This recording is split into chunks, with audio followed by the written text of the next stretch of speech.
هذه داري هذه داري دار رسالة هذه داري هذه داري هذه داري دار رسالة منبع علمي دار رسالة منقذ جهل دار رسالة منهل صافي دار رسالة مورد عزيز دار رسالة مشيئة أكل دار رسالة. السلام عليكم ورحمة الله وبركاته. وعليكم السلام ورحمة الله وبركاته. mo kí ẹ̀yin ọmọ ìyá mi nínú Islam ní kíkí ọlá ní kíkí ọlà ní àlàáfíà Ọlọ́run orí àjẹjọ tó Ọlọ́run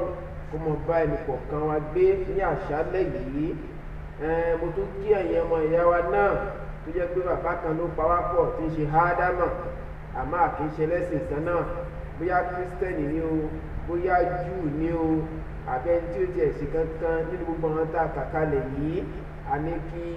àlàáfíà Ọlọ́run kó mọ bẹ́ẹ̀ni kọ̀ọ̀kan wa náà yìí. A tún dé ní àṣálẹ́ yìí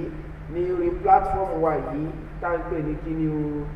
àrísàlà ní èdè lágbáwá, ní èdè gẹ̀ẹ́sì rẹ̀ òun náà ń pè ní kí ni o the message. Message wo la tún wá mú wá yìí ní àṣálẹ́ yìí, òun náà ní tí ẹ ti rí ni tí a ní reasons behind going to court phase 2 is a question. Kí ni ìdí tí a fi sọ wípé àwa tá a gbà fọ́lọ́run tá a gbà fún Ànábì wa Muhammad sallallahu alaihi wasallam tá a mọ̀ tó bá di jọ́ gbé ní alkiyama àwa là á gòkè, àwa là á wà lùjánà, àwọn èèyàn yóò dé wọ̀ àwọn tó tẹ̀lé Ànábì wa Muhammad, àwọn tí wọ́n fi Ànábì ṣe ọ̀gá wọn, tí wọ́n tẹ̀lé ìlànà tá Ànábì gbé wá, tí wọ́n tẹ̀lé òfin ẹ̀sìn Islam, tí wọ́n gbà fún ẹlẹ́dàá wọn tó jẹ́ Allah. Àwọn wọ̀nyí wọn ò ní wà lùjánà. Àmọ́ àwọn tí ó wà lùjánà òun náà ni ọmọlẹ́yìn Ànábì wa Muhammad bí èmi àti ìwọ tá à ń jẹ́ mùsùlùmí. Adúpẹ́ fọ́lọ́run lórí eléyìí. Àmọ́ èyí tí a tún wá ń gbéra léèrè nígbà tó yé wa tá a dẹ̀ mọ̀ àmọ̀dájú pé gbogbo wa o tájọ́ ọmọlẹ́yìn Ànábì àlùjànnà nílé wa, àtọkùnrin wa àtobìnrin wa tá a bá ṣe Islam láṣekú á pàdé lálùjànnà. Gbogbo wa tá a ti wá gbéṣẹ́ àlùjànnà dání, ó mọ̀ dọ́wọ́ ẹnìkọ̀ọ̀kan wa, ó dọ́wọ́ èmi, ó dọ́wọ́ ọ̀wọ́ náà. Báwo ni wọ́n ṣe ní gbà lọ́wọ́ wa? Wọ́n ti ń gbà lọ́wọ́ wa díẹ̀díẹ̀, àwa náà sì ti fẹ́ mọ tẹ̀lé sí nǹkan tí ayé gbé kalẹ̀. Kí ni ayé gbé kalẹ̀? Wọ́n gbé ti Kùránì Ọlọ́run, súnà Ànábì wa Muhammad, wọ́n gbé sẹ́gbẹ̀ẹ́ kan, wọ́n ní kò ní gbérí, wọ́n ní ìdí táwọn gbé kalẹ̀, wọ́n ní òun yóò gbérí. Wọ́n gbé Kùránì sẹ́gbẹ̀ẹ́ kan, wọ́n wá gbé òfin àdáyébá, òfin tí wọ́n fọ́ ara wọn kọ́ láwọn tán jẹun yó tí wọ́n mọ Ọlọ́run, wọ́n kàn jókòó lẹ̀, wọ́n kọ́ tó bá di constitution, wọ́n ní ká mọ̀ fi ṣe ìgbésí ayé wa Nàìjíríà. Àwa náà wá gbà bẹ́ẹ̀ bá ìtúláàsì nígbà tá a lágbára kankan. Tọ́rọ̀ bá tẹ̀ wá rí báyìí, nígbà tọ́rọ̀ bá tún fokùn mú wa lọ́rùn, tí àwa náà mọ̀ wá tẹ̀lé wọn gọ́gọ́ náà ní sí ọ̀rọ̀ tó ṣẹlẹ̀ yìí láàrin àwọn àfáà ńlá méjì, àwọn ẹni àpọ́nlé nì, àwọn ẹni eré méjèèjì nì, kí Ọlọ́run dákun kó wọlá Kùránì rẹ̀ kó bá wa tún àwọn méjèèjì ṣe, kó bá wa tún wọn ṣe, kó bá wa rọ̀ wọ́n lẹ́mìí àtọ̀tún àtòsì. Ta ni àkọ́kọ́? Ustaz wa Muhammadu Jabiru Adégúnwà Làbáíkà ní Christ, kọ́lọ́run dákun abẹ́ ilé rẹ̀, ọlọ́mọdé ó bàjẹ́, kọ́lọ́run bá wa rọ̀ lẹ́mìí, kọ́lọ́run bá wa rọ̀ lẹ́mìí, kọ́lọ́run bá wa rọ̀ lẹ́mìí sítọ́lọ́run síta Ànábì wa Muhammad, kó gbà fọ́lọ́run, kó gbà fún Ànábì, kó tẹ̀lé tó fi ànábì bá mú wá. Bákan náà a tún bẹ Ọlọ́run kó bá wa rọ Sheikh Imran Eleha Abdulmajid kọ́lọ̀ ń bá wa rọ̀ lẹ́mìí, kọ́lọ̀ ń dákun kó bá wa rọ̀ lẹ́mìí, nítorí pé kí ni ṣàìtàn ó ti wá fẹ́ máa gba síẹ́nì mọ́ wọn lọ́wọ́ báyìí. Ó wá ń tì wọ́n lọ síbi tí ò yẹ kó tì wọ́n lọ, ó tì wọ́n lọ bí pé ẹgbẹ́ ti Kùránì sẹ́gbẹ́ kan, ẹgbẹ́ ti tànábì sẹ́yìn, kò wúlò, ẹ jẹ́ á lọ síbi táyé sì ní ẹ̀yin náà ẹ̀gbọ́n tán fi kó jọ àbòsí ní constitution tán gbé kalẹ̀ yẹn, àbòsí náà fi pilẹ̀ rẹ̀ fẹ́ni tó bá súnmọ́ bẹ́ẹ̀ wàláyé àbòsí ni. Èyí tí ò ṣẹlẹ̀ wọ́n sì ló ṣẹlẹ̀, èyí tí ò wáyé wọ́n sì ló wáyé, wọ́n sì mọ fìrọ́ wádìí òótọ́, ìtọ́lọ́hún ò pọ̀ mọ́ wọn, wọ́n sì náà wọ́n fẹ́ gbà á ìṣe wọn nù láti ilẹ̀.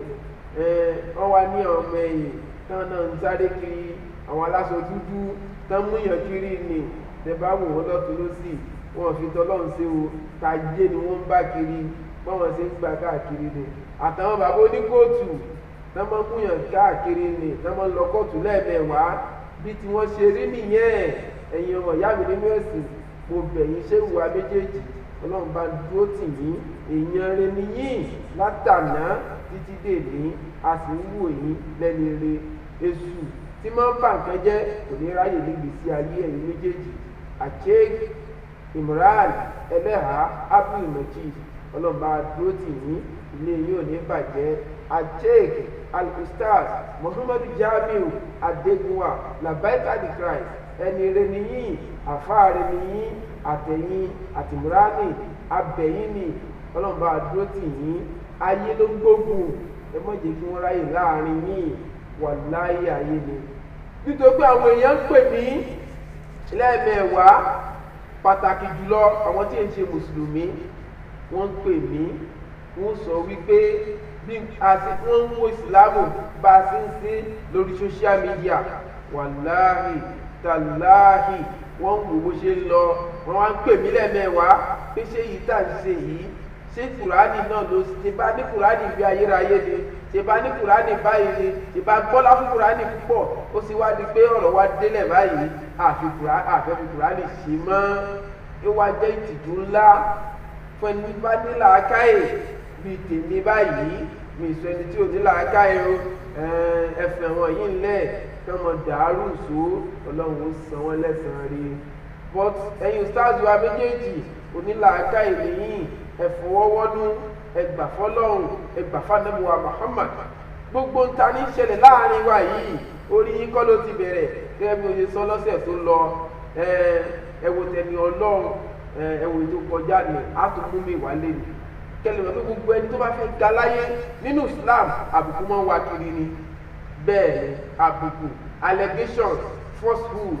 lies yóò mọ̀ tẹ̀lé wọn lẹ́yìn kiri. Kalẹ̀ yírí tó ga láyé tí ò ní challenges nínú ayé yìí, nínú ọ̀rọ̀ ayé, kàtẹ̀ kọ́kọ́ gbé tàlìkì àmọ̀ sẹ́gbẹ̀ẹ́ kan, nínú ọ̀rọ̀ ayé talẹ̀ rí tí wọ́n sọ̀rọ̀ rẹ̀ láburú, tí wọ́n sọ̀rọ̀ rẹ̀ láìdá, tó sì ganú ayé ẹ̀ lè rí. Bìkan parọ́ mọ́ wọn, bìkan kódà kan jẹ̀mí níyà, kan ti ní ìmọ́lé, at the end of the day ó padà débi tí wọ́n lọ. Kàtó wá sọ pé nínú Islam gbogbo ẹni Ọlọ́run láti dáadáa wá wọ́n mọ ní challenge ni. Láfi sọ ètò tá a sọ lọ́sẹ̀ tó lọ nì, ti wòlíì Ọlọ́run tí Ànábì wa Muhammad narrate fún wa, tí a fún rírà gbà wá, tá ń pè ní Al-Jarif níbo mi wá ní Jùrẹ́jù níbo mi, Al-Jarif níbo mi, àti kíní àti kejì ìkankan náà ni. Ẹ wo bó ṣe ṣègbésí ayé rẹ̀, ẹni Ọlọ́run, àbùkù mọ̀ wá, àbùkù wá, bó ti wá wá, ó wá kàn ní àmọ́ kò dọ́dọ̀ rẹ̀, kò dọ́dọ̀ rẹ̀. Ọlọ́run padà ṣe kí ni, Ọlọ́run padà là á kúrò ní àbùkù irọ́ tí wọ́n pa mọ́, tó tún wá mú ìyì àtàpọ́nlé wá fún un. Bẹ́ẹ̀ ni ó sì mọ́ ní fáwọn ẹni Ọlọ́run tó wá ṣe sùúrù pé àpọ́nlé yóò mọ kẹ́yìn ọ̀rọ̀ wàlẹ̀ áàtù bátù nínú mú tẹ̀kì náà. Gbogbo ẹni tó bá ti bẹ̀rù Ọlọ́run tó fi bẹ̀rẹ̀ Ọlọ́run ṣe báadà rẹ̀ ṣègbésí ayé rẹ̀ torí gbogbo nǹkan wọ̀nyí akíbà ni tí wọ́n mọ̀ jẹ́. Ẹ wo bàbá wa Sheikh Adam sóun náà rí inú ayé ni, bàbá Sheikh Kamal Gil sọ́wọ́n náà rí inú ayé ni, àwọn ẹni Ọlọ́run ni gbogbo wọn náà rí inú ayé ká padà sọ́dọ̀ Ànábì wa Muhammad sallallahu alaihi wasallam. Ọlọ́run tó ní ká bá ayé sọ̀rọ̀ lálẹ́ yìí lóòótọ́ akérésì yín púpọ̀ àmọ́ ó pọ́sibú kó jẹ́ pé ọ̀rọ̀ wa tá à ń sọ yìí yóò ṣe yín láǹfààní. Ẹ má wo tán wà fáàyè sọ àwọn tó ń dà nǹkan rú nìyẹn, ẹ wò wọ́n dáadáa, ẹ wò wá àsìwò lẹ́rí tán ṣe tán nígbà tán ti ṣe tí ò mépè dání bọ́n ṣe pé wọ́n bùúyàn bọ́n bùúyàn wọ́n rànjú kíní gbogbo ẹ pé sí wọn lọ́dọ̀ gbogbo kíní yóò tọ́ súnà kò tọ́ súnà ẹ tún mọ wò ó kéèyàn kan tún lanu kó ní àwọn ànábì àwọn sàbí ànábì Ọlọ́run táùtù ní gbogbo wọn, òun náà ti di táùtù, òun náà táùtù lòun náà bọ́n sàbí náà ṣe jẹ́ táùtù ló ní. Ẹ̀yin èèyàn ẹ̀yin náà sì ń rẹ́rìn-ín ẹ̀sìn ń gbọ́rọ̀ lọ́wọ́ tẹnu onítọ̀hún ẹ̀sìn ń tẹ̀lé ẹ mọ́ àwa ń sọ tiwa fún yín ẹ kíyèsára àtàwọn tán di oníwàásí ọ̀sán gan lórí Facebook kó wa ń sọ tó wù ú èmi èèwò wọn wá gbé bá mi wọn ní agbẹ́sìngá ọ̀rí ni wọ́n wí báyìí má ní kí náà wí wọn wá nílé ẹ̀rí kan sàn án tí wọ́n mú wá àfi èpè àfi irọ́ àfi ewu àfi kán mọ́ wo hàn sáwọn àfa àwọn yìí sí nǹkan tí wọ́n ń ṣe. wọ́n sì ronú àlùkìyámà wọ́n sì ronú Islam báwo ni Islam ó ṣe rí tọ́rọ̀ bá di iṣu atayanyan àbáwò ìṣe bíi tiwọn àwọn ìṣelépè àwọn èsì ìṣeléèbú àwọn òráyè gbogbo èyí tí wọ́n ń ṣe yẹn àwọn máa pe àwọn èèyàn sọ́nà àwọn èèyàn ní nítorí pé kí ni tán fi ń pè mí wọ́n ní nítorí pé kí tí n bá sọ̀rọ̀ kan màá mẹ́rin wá nu Kùránì màá mẹ́rin wá nu àdìsí ni tí méjèèjì ó sì ṣe déédéé ara wọn náà wọ́n fẹ́ fi gbọ́rọ̀ mi náà wọ́n fi gbọ́ wáàsí mi bẹ́ẹ̀ sì náà ló yẹ kó ṣe rí ẹ̀yin ọmọ ìyá mi nínú Islam mo ń sọ fún yín pé ọ̀rọ̀ tá bá ta dé ní Kùránì ta ò bá ọ̀rọ̀ ta dé ní Kùránì ta ò bá àtẹ̀yí ta dé ní àdìsí ta ò rí Rọ́bìlì Álámìnà ọba ẹ̀dá mama jà mẹ́nu dé ibẹ̀ Olúwa wa mama jà mẹ́nu dé ibẹ̀ Olúwa wa mama jà mẹ́nu dé ibẹ̀ Olúwa wa. ọ̀rọ̀ tá dé ní Kùránì àwọn ò rí àwọn náà mọ̀jẹ̀ káwa sọ lọ́rọ̀ tiwa àwọn ọ̀rọ̀ tán sọ ni wọn rẹ́ nínú Kùránì kódà èyí tí ó tún bá ti Kùránì lọ nínú àdìsí kò ní jáde lẹ́nu wọn àfi kí gbogbo ẹ̀ ó dàrú ẹ̀yin àfáà méjèèjì èmi bẹ̀ yín ni ìtẹ́yìn gbé dání ẹ̀yin ló kọ ayé ò mọ̀ wọn yẹn wọ́n kàn ń pariwo ni kò sẹ́ni ó mọ̀ wọ́n kí iná gbé kalẹ̀ náà kí iná gbé kalẹ̀ bíi ti yín ẹ dákun ẹ kíyèsára Ọlọ́run ní kí n bá yín sọ̀rọ̀ lálẹ́ yìí lẹ́ẹ̀kan sí yẹ̀yìn zukumullah ta'ala bada ausubillahi mina shaitani rajim bismillahi rahmani rahim ọlọ́ni walakodi kana lakum fi rasulillahi uswatun hasana ẹ̀yin èèyàn ọlọ́ni ń bá yín sọ̀rọ̀ Sheikh Imran Ustaz Jami Adegunwa ọlọ́ni kí n bá yín sọ̀rọ̀ lálẹ́ yìí gbogbo ń ta fẹ́ wí ń tẹ ẹ̀mọ̀ tẹ́lẹ̀ náà ni àmọ́ ṣàìtàn ti fẹ́ gba steering lọ́wọ́ yín lọ́wọ́ ẹ̀yin méjèèjì lẹ́fi ní kóòtù lẹ́ ń lọ ẹ dàrú ni ẹ bára yín jà ni yóò dàrú ni bí ó ṣe gbá ni àwọn àfáà kan wọ́n ń tì yín àwọn àtọ́ ń tì yín yẹn ẹ ṣọ́ra fún wọn wọn ì sẹ́ni Ọlọ́run wọn ì sàfún Ọlọ́run àfẹ́ṣù ni wọ́n ọlọ́mọ sì wá bẹ́ẹ̀ gbogbo àwọn tó ní kẹ́ dàrú kí Islam ó bàjẹ́ ẹ sá fún wọn ẹ má gbọ́ wá sílẹ̀ nu wọn ẹ gbọ́ ń tà nábì sọ kí là nábì wí ọlọ́sọ̀fà nábì pé walaqad kana lakum fi rasulillahi uswa gbogbo ẹ bá ti jẹ́ ànábì Ọlọ́run ẹ wo irun tó ń dé báyìí yìí tí ń ṣẹlẹ̀ láàrin àwùjọ wa yìí ó ti ṣẹlẹ̀ sí wọn rí láfíkà ti jùrẹ́jì ìta tó wá fẹ́ mú wá lálẹ́ yìí òun náà ni tó ṣẹlẹ̀ lé ànábì wa Muhammad gangan kí ló ṣẹlẹ̀ lé ànábì nínú yàrá ànábì sí olólùfẹ́ ànábì ẹni tó dára jùlọ nínú ìyàwó ànábì wa Muhammad sallallahu alayhi wa sallam ẹni tá ànábì sì fẹ́ràn jùlọ sallallahu alayhi wa sallam òun náà ló sì kéré jùlọ lọ́jọ́ orí sallallahu alayhi wa sallam kódà òun ló tún gba ẹ̀gbà wá jùlọ náà ìyàwó ànábì wa Muhammad sallallahu alayhi ta ló nítọ̀hún Aisha radiyallahu ta'ala anha kí ló ṣẹlẹ̀ sí Aisha níjọ́ kan? Aisha gba ẹgbàwọ́ ọ̀rọ̀ yìí wá, ó wà ní Bukhari. Ó ní idha arada an yakaruja rasul, tí ànábì bá fẹ́ jáde sáfàrà tó fẹ́ rìnrìn àjò, ìṣe ànábì ni kí ni ó ṣe? Akra bayna azwajihi, ànábì ó wà cast lot láàrin àwọn ìyàwó rẹ̀ pé tó ta ni ó tẹ̀lé mi jáde níbi tí mo fẹ́ jáde lọ yìí. Ànábì ó wà mú kankan yóò wà cast lot láàrin ẹni tí kìíní yẹn bá mú ní mọ́ ń sábà bá ànábì jáde. Ó wá dijọ́ kan ànábì wá cast lot wá ṣẹlẹ̀ lórí Aisha ló wá bá ànábì jáde lọ. Nígbà tí Aisha wá bá ànábì wa Muhammad jáde lọ síbi ìjáde tí wọ́n lọ yìí, tí wọ́n bá sì ń jáde, Aisha náà ní nǹkan ọ̀gbun tiẹ̀ tán pè ní haudaj yẹ ó dà gẹ́gẹ́ bí ilé kékeré kan tí wọ́n kọ́ tán máa ń gbé sórí bí kẹ́tẹ́kẹ́tẹ́ àbí orí ẹṣin, tí ẹṣin ó máa wá tì bí àwọn kẹ̀kẹ́ cowbell àbí kí là ń pè cowboy ní ayé ìgbà kan tí wọ́n wà ní orí kẹ̀kẹ́ tí ẹṣin ó máa fa kẹ̀kẹ́ yẹn, ìyẹn náà pè ní haudaj ní èdè Lárúbáwá. Aisha náà ní titi ẹ̀, ànábì náà ní titi ẹ̀. So tán bá ń lọ báyẹn, inú haudaj la Aisha máa ń wà gẹ́gẹ́ bí pé ìyàwó odidi pírẹsidẹ́ǹtì ni. Bẹ́ẹ̀ ni Aisha ṣe rí jọ́nà náà àti gbogbo ìyàwó ànábì wa Muhammad. Ìṣẹ̀lẹ̀ tí mò ń wí yìí báadà lẹ́yìn ìgbà tí àyà ìjáàbù ṣẹ̀ kalẹ̀, tí wọ́n sọ kalẹ̀ níṣẹ̀lẹ̀ ìṣẹ̀lẹ̀. Àyà ìjáàbù ó ti sọ kalẹ̀, ìṣẹ̀lẹ̀ yìí wá ṣẹlẹ̀ sí Aisha. Ní kúkúrú èdè, ìgbà tí wọ́n lọ sí ìjáde nì, ó wá dìgbà tí wọ́n ṣe tán fẹ́ ṣe tán, wọ́n wá fẹ́ padà wálé. Ànábì wa ló yá kí gbogbo wọn múra o, kánjí káwọn ọmọ darí lọlé. Àsìkò ìgbà tí wọ́n wá gbéra nì, àsìkò ìgbà yẹn ní Aisha lọ ṣe sáàní tó dìde tó lè bú sáré. Lílọ tí ó wà lọ ní ugbó gẹ́gẹ́ bí ìṣe wọn pé kóhun lè yàgbẹ́, ó lọ yàgbẹ́. Ńgbà tí ó yàgbẹ́ tán, ó gbàgbé kí ni o, necklace ẹ̀ wọ́n pè ní ṣéènì ọrùn síbi tó ti yàgbẹ́. Ìgbà tí ó jáde ló ṣẹ̀ṣẹ̀ wá fúnra pé kò sí ṣéènì yìí ní ọrùn òun, nǹkan fi ń ṣẹ̀sọ́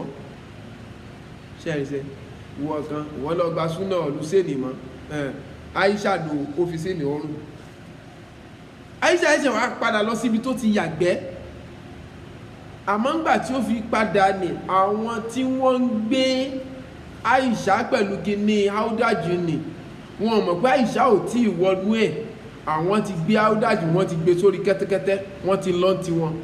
Wọn mọ̀ pé Aisha ò sínú haudaju ni. Ìgbà tí Aisha wà lọ tó lọ wá ṣẹ́ni ẹ̀, ìgbà tí ó dé padà, ó dé síta, ó rí pé gbogbo wọn ti lọ, wọ́n ti fòun lẹ̀, wọ́n ti lọ. Ó léwu lélẹ́yìí, ó wọ̀ tó wó sí nínú igbó yìí. Allahu Akbar, kò mọ nǹkan tí ó sọ mọ́ lóru. Aisha lókè tó bá wá rí bẹ́ẹ̀, bóyá wọ́n ṣe lọ nì tán bá dé ọ̀hún, wọ́n padà rí pé òun ò sínú haudaji ni, wọ́n padà wá pìkì òun níbi tó ń wà yìí. Aisha wá kúkú lọ síbi kan, ó bá lè jókòó ibẹ̀ lókè tó wá jókòó sí lẹ́gbẹ̀ẹ́ kan nì, bórun ṣe gbà múnú bó ṣe sùn lọ nìyẹn. Ìgbà tó wá sùn lọ níbi ìjókòó rẹ̀ tó ń retí pé wọ́n fẹ́ dé, bẹ́ẹ̀ ni arákùnrin kan wá dé tó ń bu ẹṣin bọ̀ lẹ́yìn kíra táǹpẹ̀ ní kí ni o, Sofwan bùnú Mu'attal. Sofwan bùnú Mu'attal as-Sulami, òun ló wá dé lẹ́yìn tó ń ti ẹṣin títí ẹ̀. Nígbà tó wá rí ẹni tó dùn, ó sì ti dá Aisha mọ̀ dáadáa pé ẹni tí mo rí tó jókòó lóhun nìkan ìyá Aisha ni. Kó tó wọ́n tó bá Aisha lo ní jìlìbáàbù rẹ̀, ó mọ̀ pé Aisha ni, because ó ti mọ rírí Aisha tẹ́lẹ̀ kó tó rí pé àyà ìjábù sọ̀kalẹ̀. Ó ṣe wá débẹ̀ gìrà báyìí tó sọ̀kalẹ̀ báyìí, tó bá ní talẹ́lẹ́ yìí Aisha, kí ló ń wáyà yìí? Aisha bá ṣàlàyé pé báyìí ló ṣẹlẹ̀. Ó bá ní kò ṣe mí ní méjì. Ó bá ní ó bá bọ́lẹ̀ lórí nǹkan ọ̀gbun títí ẹ̀, ó wá fa nǹkan ọ̀gbun yẹn wálẹ̀ ó ní ká Àìṣà bọ́ sí nǹkan ọ̀gùn yẹn òun ló wá rescue Àìṣà kúrò níbẹ̀ yẹn Àìṣà wá gorí nǹkan ọ̀gùn òun náà wá ń fa nǹkan ọ̀gùn yẹn òun wá ń fa ń tẹ̀tẹ̀ Àìṣà wà lórí nǹkan ọ̀gùn títí tó fi gbé Àìṣà lọ bá wọn ní ibi táwọn yẹn dúró sí tí wọ́n sinmi sí wọn tí dé Mọ̀dínà ìjọ́nà lọ́hùn òun ló wá gbé Àìṣà títí tó fi dé ààyè wọn nígbà tí ó wá gbé Àìṣà dé ààyè wọn nì dídé tó gbé Àìṣà débẹ̀ àwọn sàábé tó wá wà ń bẹ̀ náà wọ́n wò pé Àìṣà kọ́ ni Sọ̀fúwánù ń gbé bọ̀ yìí ni Àìṣà ìyàwó president ìyàwó ànábì ṣe bí inú áúdájì ló wà báwo ló ṣe di pé kò sínú áúdájì wọ́n ṣẹ̀ṣẹ̀ ohun àtẹnìyẹn ṣe à ń bọ̀ látẹ̀yìn a jẹ́ pé nǹkan kan ti ṣẹlẹ̀ láàrin wọn nù ni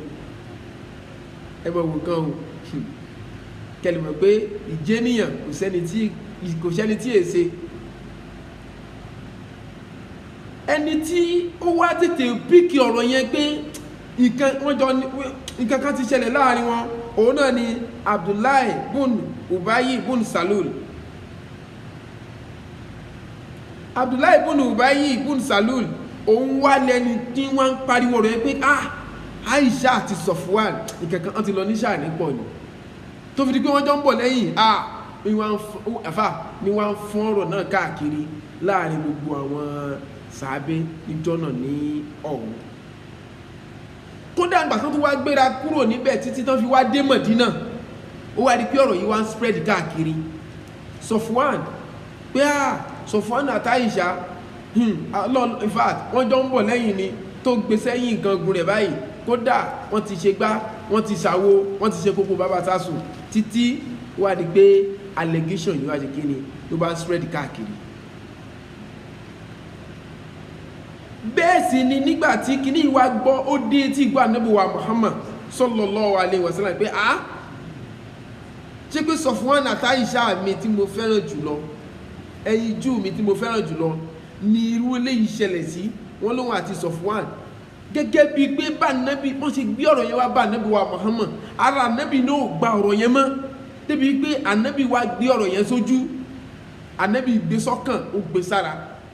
kódà débi pé Àìṣà mọ̀ wípé bá Ànábì ṣe ń ṣe sóhun tẹ́lẹ̀ báwo la Ànábì ṣe ń ṣe sí tẹ́lẹ̀ nígbà tí ó bá rẹ̀ Àìṣà Ànábì á tọ́jú ẹ̀ á ṣe in fact kìràkìtà rẹ̀ ìlọsọ́tún ìlọsọ́sì lórí ọ̀rọ̀ Àìṣà ẹ̀mẹ́ẹ̀wá ni àmọ́ ńgbà tí ọ̀rọ̀ yìí ti wá ṣẹlẹ̀ kí ni yẹn bá Ànábì inú jẹ́ pé ìyàwó mi náà ni mo wá ń gbọ́ pé òun àtẹnìkan ẹ̀mọ̀ wo Ànábì náà gbé kíní ẹ̀hún náà gbé sórí débi pé kò ṣe dáadáa sáìṣà mọ́ bí ti gbà kán èèyàn ló ní kẹlẹ̀mọ̀ pé èèyàn l'Ànábì náà kò sáàsì ń bẹ̀ rumors l'Ànábì náà gbọ́ Ànábì náà wá gbé sórí ó torí ọ̀rọ̀ yẹn kò ṣe dáadáa sí Àìṣà mọ́ bí ṣe ń ṣe sáìṣà tẹ́lẹ̀ Allahu Akbar débi pé t'Ànábì bá wá gbà tí gbogbo wọn pé gbogbo àdúgbò ti wá fọ́nká lórí ọ̀rọ̀ pé Sọ̀fúwánù àti Àìṣà wọ́n jọ ń ṣe pọ̀ ní wọ́n jọ ń bọ̀ ní débi pé Ànábì ó wá dìtìjú sára Ànábì náà pé àyàwó mi ló wá di báyìí t'Ànábì bá wọlé lọ bá Àìṣà yóò máa sọ fún Àìṣà pé ìrẹ́ Àìṣà ó ṣe wá dà bẹ́ẹ̀ tó dà báyìí wọ́n ọmọbìnrin yìí kí ni wá gbé dàtísítò ṣe pé kí wọ́n nílé ìtú ṣẹlẹ̀ báyìí ṣé nǹkan dùnú nílé yìí báyìí ni ṣé ìtìjú ńlá mọ̀ nílé yìí sí mi débi pé Ànábì wá fi ń sọ̀rọ̀ bẹ́ẹ̀ sí Àìṣà Allahu Akbar débi pé ilé wá sú Àìṣà gbígbé ilé sú Àìṣà débi pé Àìṣà sọ wà Ànábì ìjọ kan pé ó dá Ànábì tó bá dé bẹ̀ yọ̀ǹda mi kí n lé bàbá mi àti ìyá mi kí n lọlé wa ẹ dákun ẹ yọ̀ǹda mi ìnira ìfàtí tí mo ń gbọ́ yìí inú Àìṣà ò gbé mọ́ pé wọ́n sọ pé òun àti Sọ̀fúwàn wọ́n jọ ní sàní ni wọ́n jọ ṣe gbá ní wọ́n jọ ṣàwó ní Àìṣà wa tọrọ yọ̀ǹda lọ́dọ̀ Ànábì pé èmi ń lọlé wa Ànábì ni mo yọ̀ǹda fún ẹmọ lọlé yín ó sì gbà lé òbí ẹ̀rù ó bá lè bá bàbá àti ìyá rẹ̀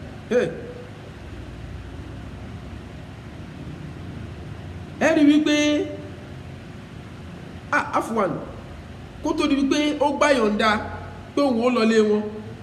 nígbà tọ́rọ̀ yìí tí ń fọ́nká mo ti jump narration yẹn, nígbà tọ́rọ̀ yìí tí ń fọ́nká láàrin wọn, Aisha ó tètè fúnra mọ̀ pé ọ̀rọ̀ yẹn ti di nǹkan bá Ànábì tí ń sọ̀rọ̀ yẹn gan kò tètè gbọ́ yé látàrí pé tó ó kéré lọ́jọ́ orí. Aisha àti arábìnrin kan tó ń pè ní Ummu Mistahik ni wọ́n á jọ jáde kúrò nílé, wọ́n á jọ lọ sí ẹ̀yìn kùlé, wọ́n lè yàgbẹ́ nínú igbó tán tí wọ́n ń yàgbẹ́. Nígbà tí wọ́n á jọ lọ yàgbẹ́, wọ́n wá yàgbẹ́ tán wọ́n wá ń darí bọ̀, bí tán ti wá ń darí bọ̀ ni Ummu Mistahik bó ti di pé ó fẹ́ ṣubú ní ẹ̀, ó kàn sí ó fẹ́ ṣubú, ó wá dìde, dídìde tí ó dìde ó ní ha, ó ní kò ní da fún wọn Mistahik, ẹnìkan ní bá wí ẹ̀ tán pè ní Mistahik, ó kò jí pè fún Mistahik ni. Aisha wá ní kí ló dé tó fi ṣe pè fún Mistahik lẹ́yìn tó yẹ pé ó bá àwọn Ànábì jogun Bádírì, kí ló dé tó fi ṣe pè fún? Ó ní ìwọ ọmọ wo ti ẹ̀ ìwọ ògbọ́n kankan tí ń lọ. Aisha ní kí ló ń ṣẹlẹ̀? Ó ní o mọ̀ wípé ó wà lára àwọn èèyàn tí ń spread pé ìwà ti Safwan ẹ̀ńjọ ní ṣáàní kiri ni, ó ti bàlújẹ́, wọ́n ti sọ̀rọ̀ tí ò dá ń pa ẹ̀. Ìgbà yẹn Aisha ṣe mọ̀ pé àsọ̀rọ̀ yìí ti fọ́n ká gbogbo ilé gbogbo ta. Ìyẹn ló wá bí Aisha náà wá ka gbogbo rẹ̀ yẹn pé gbogbo wọn ti gbọ́ Ànábì ò ṣe dáadáa sóhun wọn, kó di pé tánàbì bá wọlé kó mọ sọ pé ṣó da bẹ́ẹ̀ ìwọ ọmọbìnrin yìí kí ló wá ṣe èyí sí.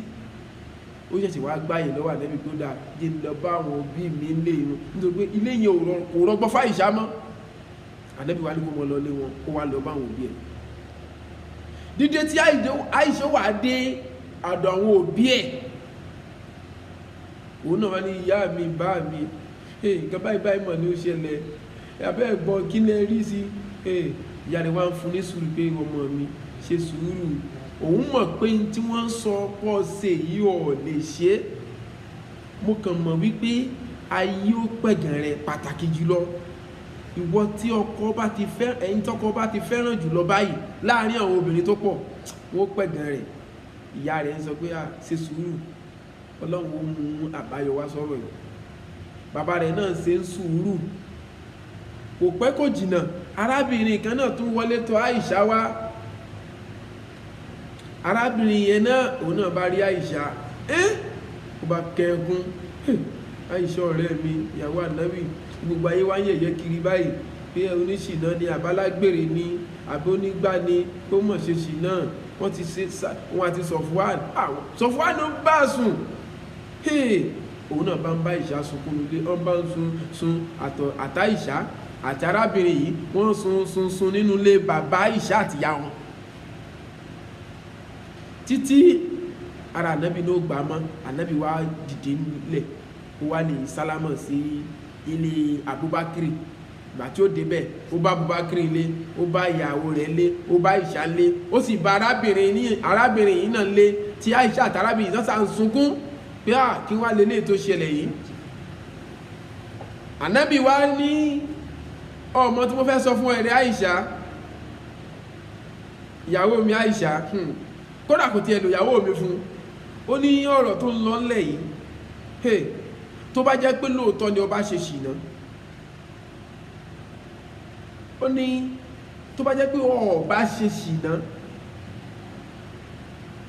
Ọlọ́run ó sọ àyà kalẹ̀. Mo tún ti fogbù mí gan, narration yẹn pọ̀, ẹ̀rí pé mo kàn ń gé ní pépèpé ni. Lásìkò gbà yẹn gan Ànábì náà rí wáyé ò wá bá, débi pé inú Ànábì náà ó dùn pé àsìkò yìí gan wáyé ò wá bá mi, débi pé ó wá pe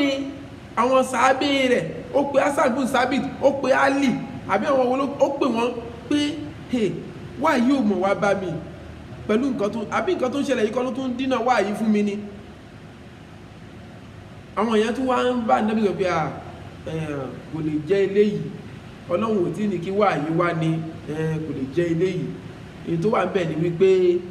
ṣe sùúrù, ìyàwó rẹ̀ èèyàn rí la mọ̀ sí, àti kíní wọn àti kéjì wọ́n sàbá Ànábì sọ̀rọ̀, wọ́n tún fún Ànábì ní fàyàbalẹ̀ tẹ́gbẹ́ inú Ànábì náà ti gbé parí, inú Ànábì náà ó dùn pé n tó ṣẹlẹ̀ yìí kò dáa, pé ìyàwó òun ìyàwó mi ó ti fi ń sọ̀rọ̀ sáyìṣá, ó ti fi ń sìsí sáyìṣá, kẹlẹ̀ mọ̀ pé yàn lànàbì náà kìíní yẹn òun náà gbé parí. Kódà ó tún pe ọmọ ọ̀dọ̀ kan tán pè ní Al-Bariratu, ó tún pè pé tọ́jọ́ ń gbé pé kí lọ rí wà Àìṣà sí, ṣé Àìṣà ṣé ìmọ̀ bọ́kùnrin kan lẹ́yìn bí? Ìyẹn tún sọ pé ànábì Àìṣà irọ́ o, Àìṣà ìpò lọ́kùnrin mi lẹ́yìn wa ànábì. Ìtí mo kàn mọ̀ pẹ̀lú Àìṣà ni pé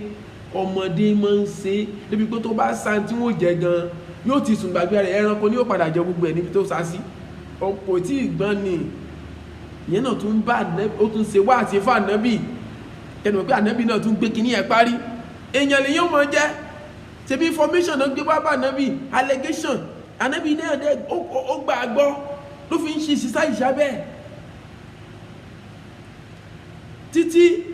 bàtà ìṣásà lọ́lé wọn. Ànábì wa lọ bá gẹ́gẹ́ mọ̀ṣẹ́ wílẹ̀ kan, nígbà tó wá délé wọn ó wá sọ fún mi pé ìrẹ́ Àìṣà, tó bá jẹ́ pé ò bá ṣe àgbèrè tí wọ́n ń wí yìí ni ó yẹ kí wáyé ti sọ̀kalẹ̀ kó clarify rẹ̀ pé ò ṣe alágbèrè, àmọ́ wáyé yóò sọ̀kalẹ̀. Mo wá ń sọ fún ẹ o, tó bá pé lóòótọ́ ni ó ṣe kíní yìí ó yá tètè túbá sọ́lọ́run, ṣàtúnṣe nísìn, tètè ṣàtúnṣe nísìn o, kó túbá o. Tó o bá túbá pé wọ́n Ọlọ́run lóòótọ́ ni mo ṣe kíní yìí, Ọlọ́run ọba ó foríjì ọ́ o. Ẹ mọ̀ wà ànábì o, ànábì wá ń pé Àìṣà pé kó túbá tó bá kó bá ṣe allegation. Ànábì náà ó ti gbàgbọ́, ó wá fún ní options, ó ní ìwà yóò sọ̀kalẹ̀, àmọ́ pé ó bá ṣe o kó túbá, pé kó ṣàtúnṣe. Ẹgbẹ́ bọ́rọ̀ yìí ṣe ń jọra wọn. Wọ́n gbé information wá bá ní, wọ́n ṣe gbé information wá bá ká ní wọ́n gbé information wá bá Ustaz Jamiu, kò sí ń bẹ̀.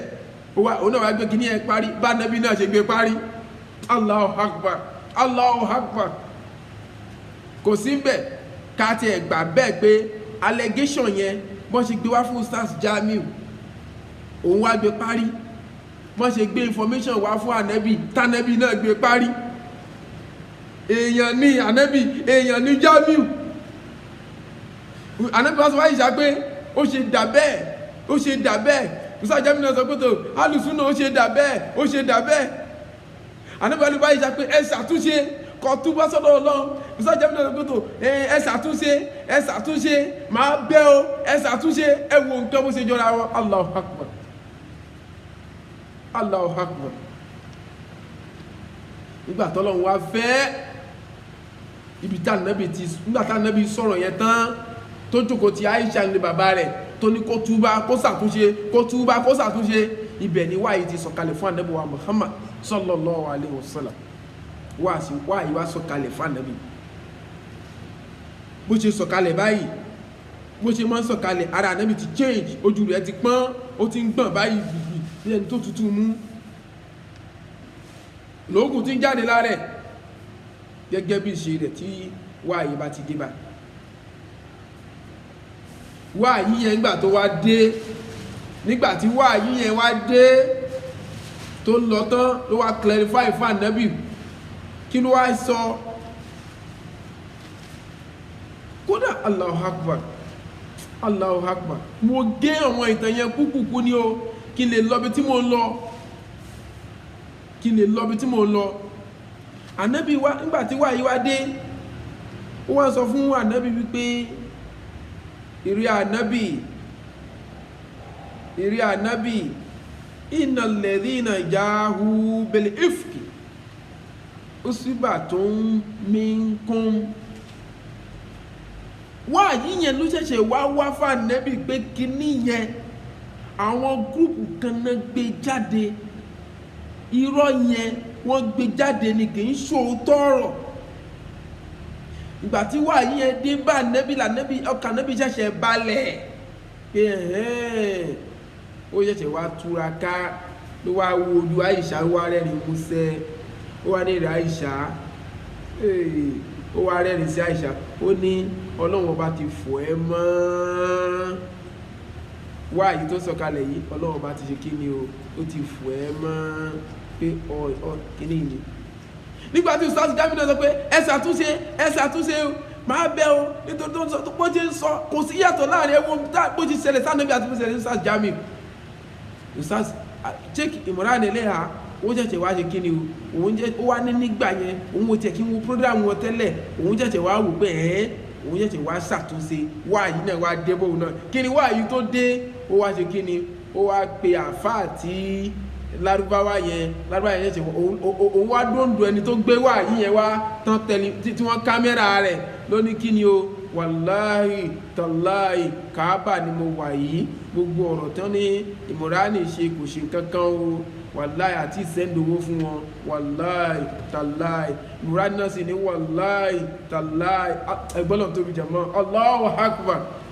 wáyé tó ṣẹ̀ṣẹ̀ wá dé ló wá clarify Imran Eleha látẹnu lárúbáwá bí wáyé ṣe dé sànẹ́bì tó clarify Aisha tó wá tán nínú ànẹ́bì wa Muhammad ó wá tán nínú Ustaz Jamiu pé tó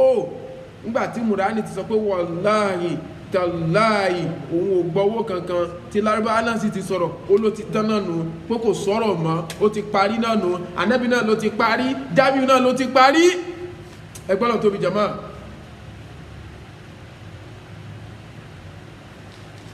ó ti parí kò sí ọ̀rọ̀ mọ́ kò sí kankan mọ́ kódà nígbàtí ọ̀rọ̀ yẹn wá tí ànábì sọ pé Ọlọ́run ti fọ̀ ẹ́ mọ́ bàbá Aisha tánpẹ̀ ní Abubakar ó ní wàlá kódà Aisha kódà kàkà kó lọ embrace ànábì ìyá rẹ̀ ní ilé bá ànábì dìímọ̀ ó ti tán náà nù dìímọ̀ ó yẹ kí Ustaz Jamiu àti Imran Eleha kán dìímọ̀ra wọn ni wàlá ó yẹ kán dìímọ̀ra ni Aisha wa ni no mi ní lọ bá mi ní dìímọ̀ mi ní kí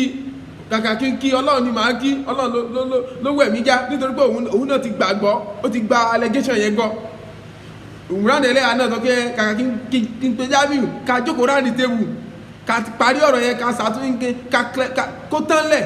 wọ́n ní Imran náà ní rárá èmi nípa òun náà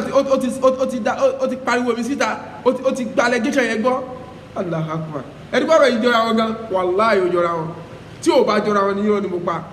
lọ kánú àdísì ẹ bó ṣe rí gan náà ló ṣẹlẹ̀ yẹn gan allegation yẹn wọ́n gbé bá ànábì ni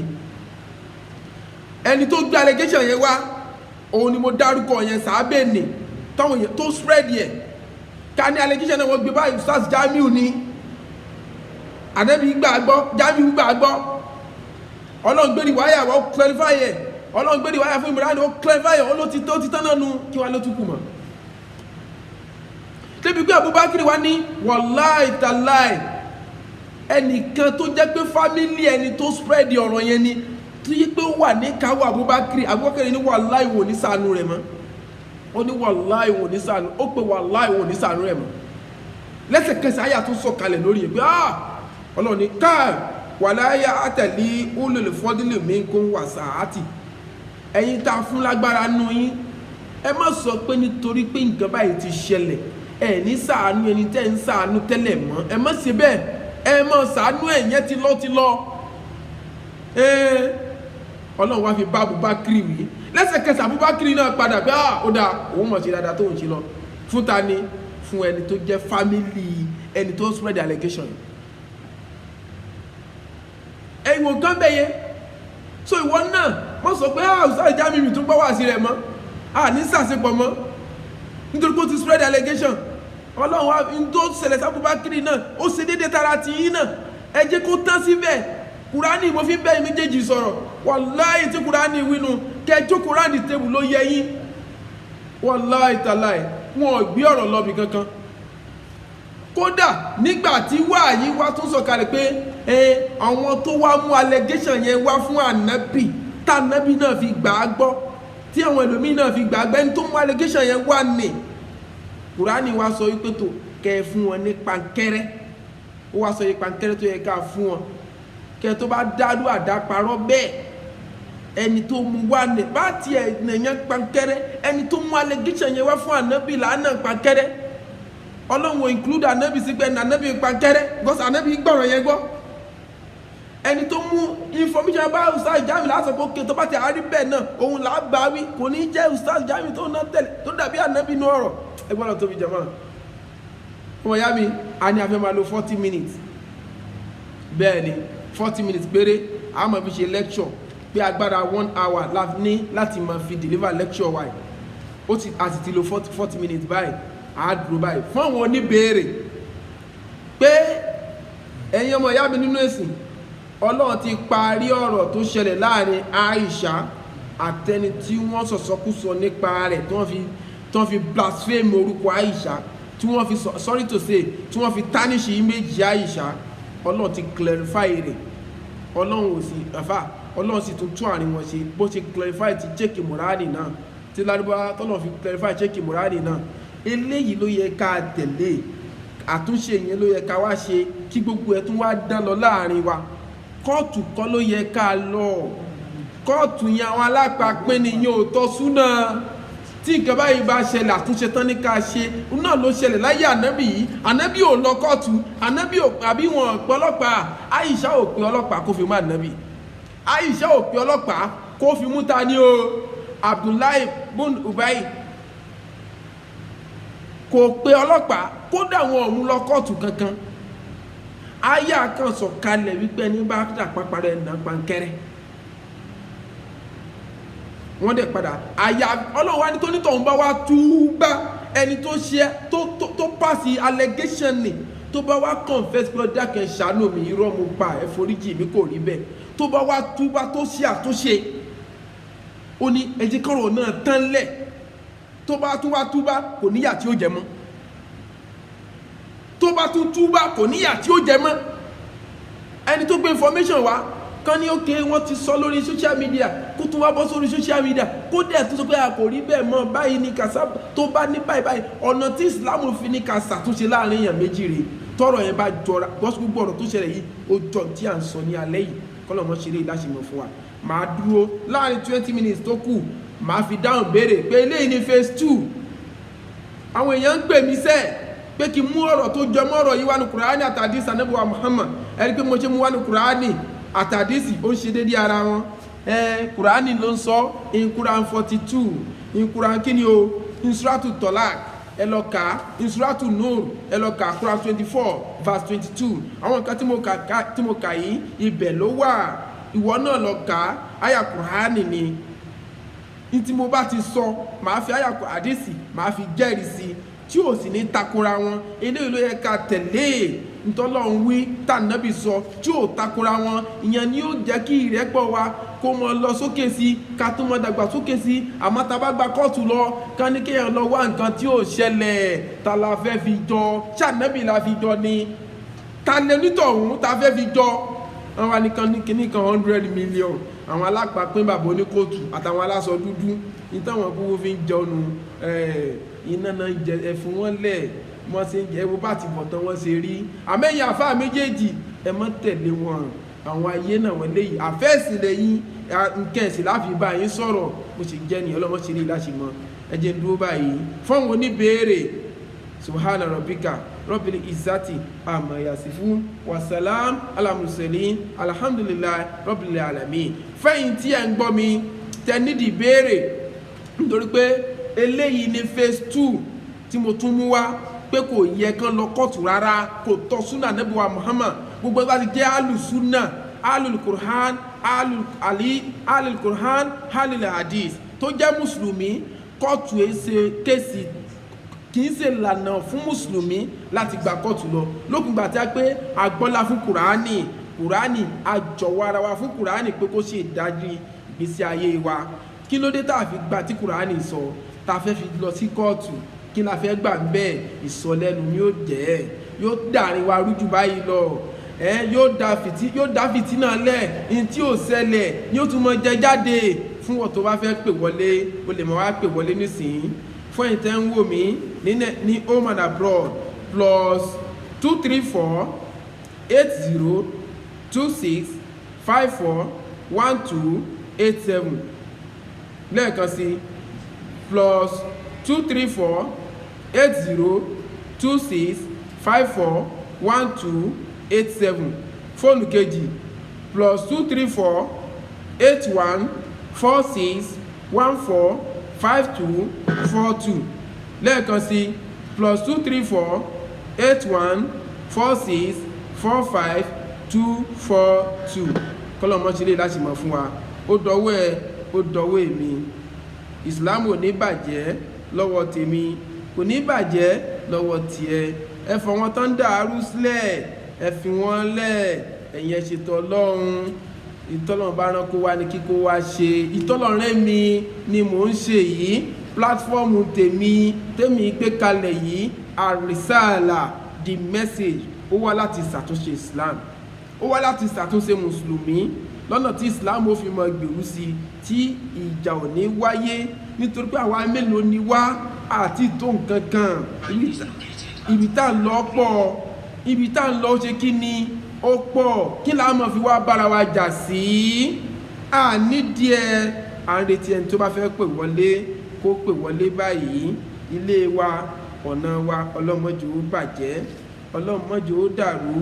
ọ̀làkúránù wájú Ọlọ́run. Ìlú Nàìjíríà, ọlọ́mọdé ó bàjẹ́. Gbogbo mùsùlùmí àgbáyé o, mo pè yín, àtàwa tá ń pè lọ́tún pè lọ́sì, ó mọ̀ dọwọ́ ẹnìkọ̀ọ̀kan wa, ó dọwọ́ ẹnìkọ̀ọ̀kan wa. Ọ̀rọ̀ tí ó bá rin wa jẹ́, ẹjẹ́ àjìnà sí i. Àwa táwa lórí social media, bá a ṣe ń búra lórí Facebook, kò tọ́ súnà. Islam ò fẹ́. Gbogbo tá bá fẹnu ara wa sọ, àágbẹ̀san. Gbogbo tá bá fọwọ́ ara wa kọ, àágbẹ̀san. Nígbà tá a màmọ̀ dájú pẹ̀san ń bẹ, a sì tún ṣe é. Ọlọ́mọ sílé lásìmọ̀. À ń retí oníbèèrè. Alhamdulillah, lábẹ́ pé à ń retí oníbèèrè. A sọ pé platform wa yìí every Monday láàmọ̀ mú wá.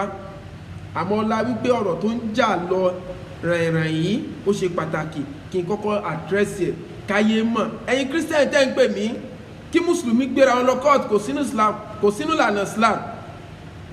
Kóòtù ayé yìí, kóòtù Islam níbẹ̀ tá a fi Kùránì ṣẹ̀rí, ní tá a sì fi ṣẹ̀rí náà là ń kà síta yìí. Àmọ́ kán gbé wa lọ sí kí ẹnìkan bá wọn dá, ẹni tí ò mọ̀ kankan nínú ìlànà ẹ̀sìn wa, tó jẹ́ pé àbòsí náà wọ́n fi lọ́lẹ̀, ní tí wọ́n kà síta àbòsí ni, ní tí wọ́n kọ sínú ìwé àbòsí ni, táwọn náà sì mọ̀. Kó wá jẹ́ pé àwọn ni wọ́n mọ̀ dá sí ọ̀rọ̀ Islam wa, ọ̀rọ̀ ẹ̀sìn wa, kò tọ́. Ẹ tó bá sọ pé ó tọ́, kó mẹ́rin ẹ̀ wá nínú Kùránì àti inú àdìs. Èyí tó bá Kùránì àtàdìsì lọ, Kùránì àtàdìsì tó ṣe dédé ara wọn làwa fi ń ṣẹ̀rí o. Ọ̀rọ̀ ta dénú Kùránì ta ò bá, àní àtẹ̀yí ta dénú àdìsì ta ò rí. Rọ́bìlì Álámìnà ọba ẹ̀dá, mọ̀jà mẹ́nu débẹ̀ Olúwa wa, mọ̀jà mẹ́nu débẹ̀ Olúwa wa, mọ̀jà mẹ́nu débẹ̀ Olúwa wa. Ọlọ́run jẹ́ káwa mẹ́nu débẹ̀ ń tiwa. Àwọn ọ̀rọ̀ sọkúsọ tẹ́lẹ̀ mi ó mọ̀ sọ, ẹgbẹ́ lómi bá sì sọ mí tán, wọ́n sì tún mọ̀ wẹ̀yìn wò bí a ṣé Ìsìláàmù sì lè àwọn ilé ṣé Ọlọ́run tẹ̀ jẹ́ káwa sọ wíwẹ̀ ń tiwa o. Ọlá ti tóbi Ọlọ́run. À ń retí ẹni tí ó bá béèrè. A ní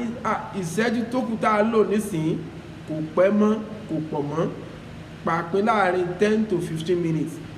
A fẹ́ parí ètò wa fún àwọn oníbèèrè.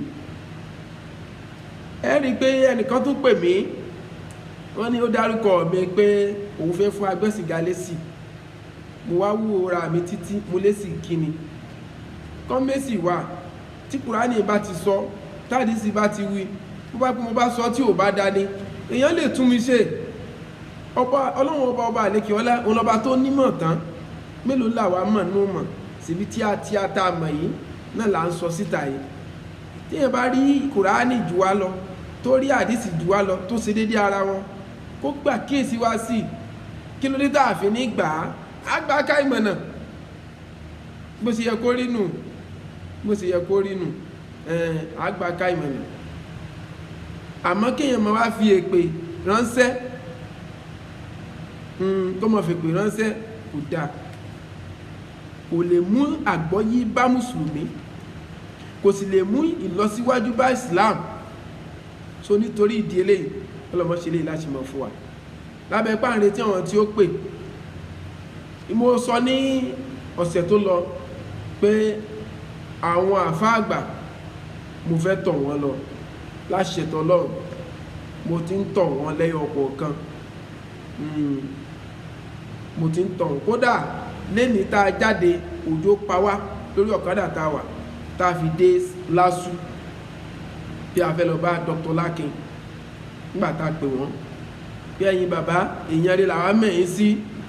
ẹ̀yin àfáàrí lẹ́yìn jẹ́ láti bàtà sì ti mọ Lákin Akíntọ́lá ní àwọn ń jà bí ìsìláàmù sí ń lọ wájú ni tán bá rí mùsùlùmí tó bá fẹ́ dàrú wọ́n ń ṣàtúnṣe ibẹ̀ ni wọ́n èé dàrú àwa sá lọ bá wọn àmọ́ Ọlọ́run ò ní ká ráyè pàdé lẹ́nìí wọ́n ní ká mú ọjọ́ míì kẹ́lẹ̀ mọ̀ pé mò ń gbégbé sẹ̀ ìtọ́lọ̀ fi rẹ́ mi lèmi ń ṣe yìí tọ́lọ̀ bá fi rán wọn náà tó bá jẹ́ dáadáa ní múra sí àmọ́ tó bá jẹ́ pé ìtọ́sí yẹn ò dáa ṣàtúnṣe rẹ̀ wàlẹ̀ ákì kó wọn náà lè láti bọ̀ tán rí Ọlọ́run dákun kó mọ́ bà wá nínú jẹ́ o kó mọ́ bà síláàmù wa jẹ́ o wàlà ti tóbi Ọlọ́run làlá haúlà wàlà quwwata ìlà ìlàlílà sí so inshallah tá bá wá lọ́bẹ̀ ìtàn bá sọ kódà mo gbà láníyàn pé kámẹ́rà tá bá sọ pẹ̀lú ni tá bá dẹ̀ kámẹ́rà rẹ̀ fi sí gbogbo ayé kẹ́ni mọ̀ wípé iṣẹ́ yìí mo lọ jẹ́ lábẹ́ wípé tó à ń wá túnṣe sí ọ̀rọ̀ ìsìláàmù ni ọ̀rọ̀ àdínì ni lọ́sẹ̀ tó tún lọ náà mo sọ níjó ní wípé ṣé bí odidi Daaru Naim ṣe wá tóbi tó yìí èèyàn rẹ̀ bí ti ẹnjíníà Hasan ṣé kò sí ń bẹ̀ wọ́n ni èmi ń bèèrè ní o tí ó dìde fọ́rọ̀ yìí pé ẹ wà ó dá ẹja àwé báyìí ẹja sọ báyìí àbí wọn gbọ́rọ̀ Ọlọ́run débẹ̀ ni àbí ọ̀rọ̀ Ọlọ́run kò tí dé tí gbọ́ wọn débẹ̀ ni bóyá tán bá ń gbọ́rù prógrámù wa yìí bóyá Ọlọ́run lè fi ṣe àǹfààní fáwọn náà kí wọ́n gbéra dìde kí wọ́n pe ọ̀tún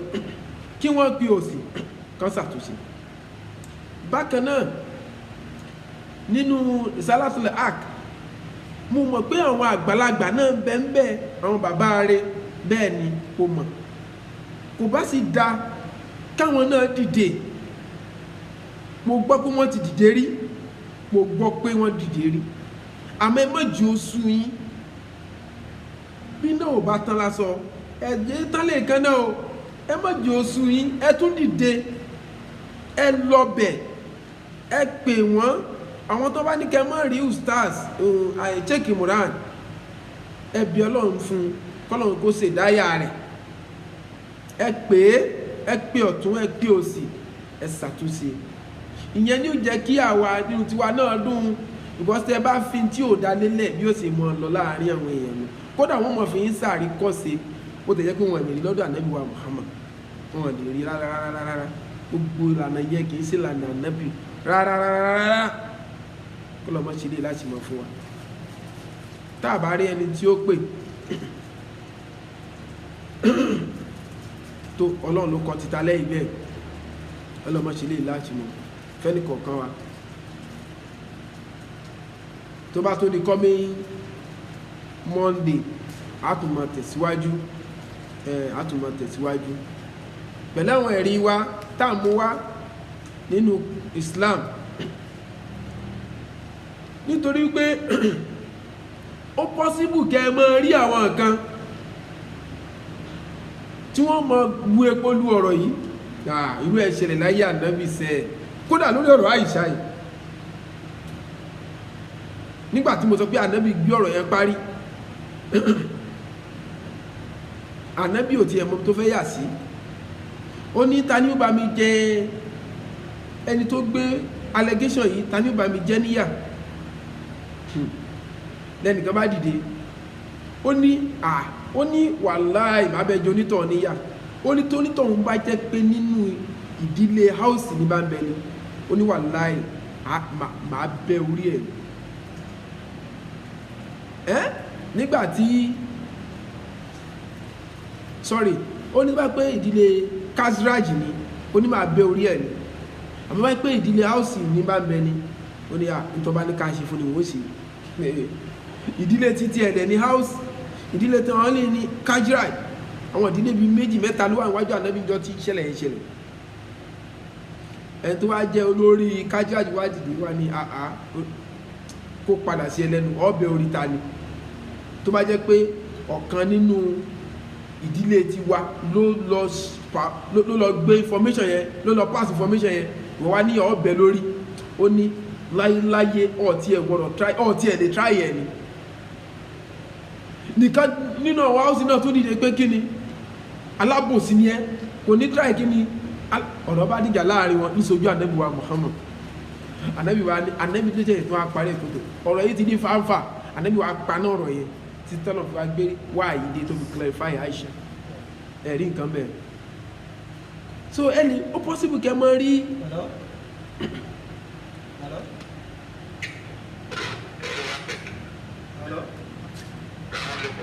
wa alaikum salam wa rahmatullahi wa barakatuh bẹ́ẹ̀ ni mo wà lórí ètò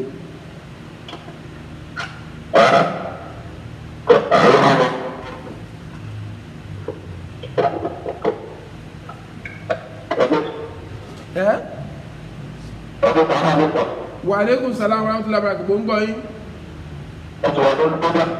bẹ́ẹ̀ ni mo ti wà lórí program Allahumma àmín àmín àmín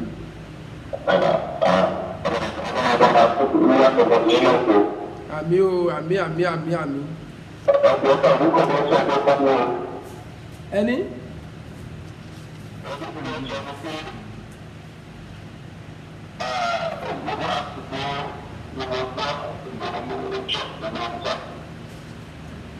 ẹgbọ́ kí ni kí lẹ sọ pé ẹgbọ́ yìí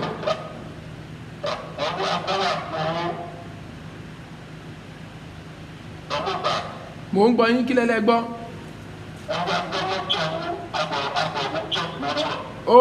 ok ayakun ẹ ṣeun ẹ ṣe o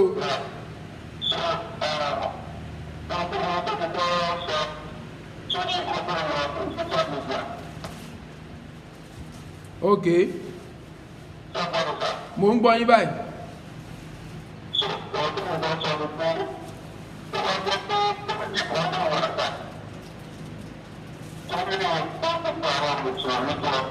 ok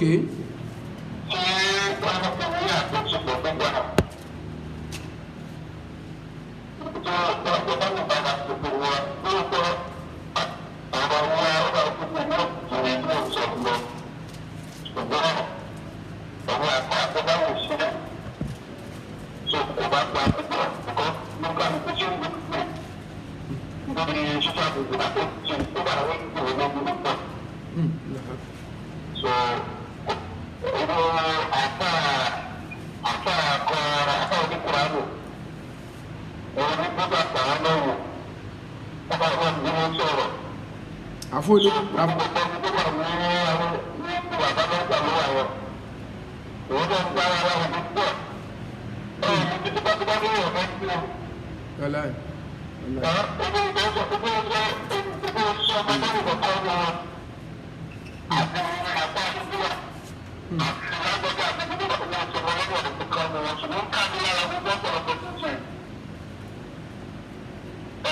àgbọ́yé ok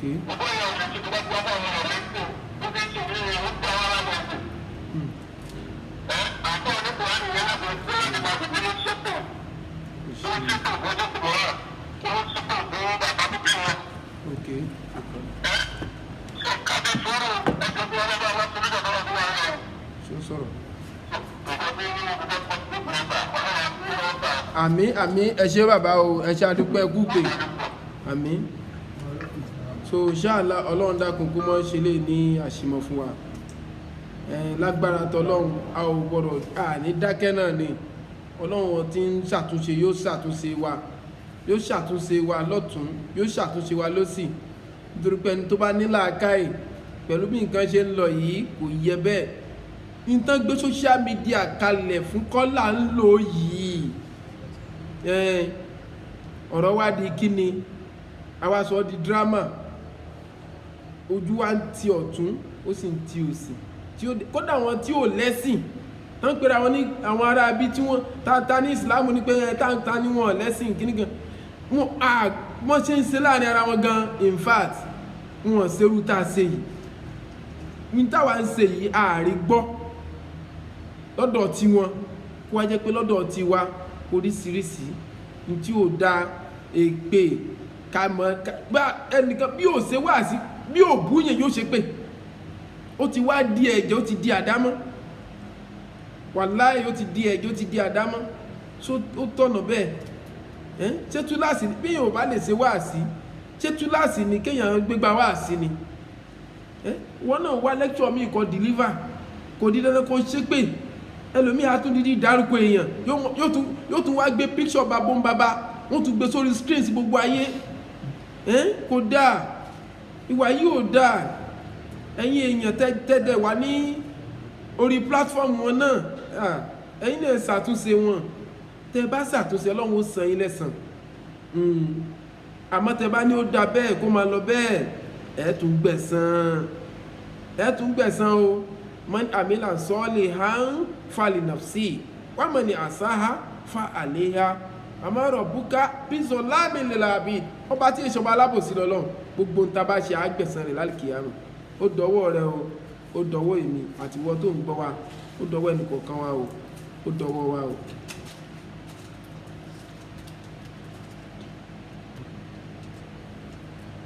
fún atúnretí ẹni tí ó bá tún pè wọlé gẹ́gẹ́ bí a sọ pé lórí ètò wa yìí inshallah wákàtí kan péré la fẹ́ máa lò wákàtí kan sì ti ṣe kí ni ó ti gbára wọn báyìí Ọlọ́run dákun kó fún wa ní àṣeyọrí lórí iṣẹ́ tá à ń ṣe yìí fún ẹni tí ò bá ráyè pè wọlé báyìí ó pọ́sì pé lẹ́yìn ètò wọ́n fẹ́ pè wọlé ẹ tó bá pè wọlé lẹ́yìn ètò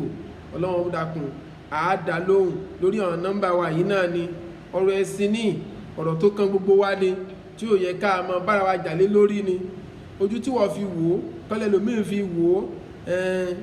kódà tí a bá jọ ní issues tí ò ṣe dédé ara wọn àbí different opinion lórí issues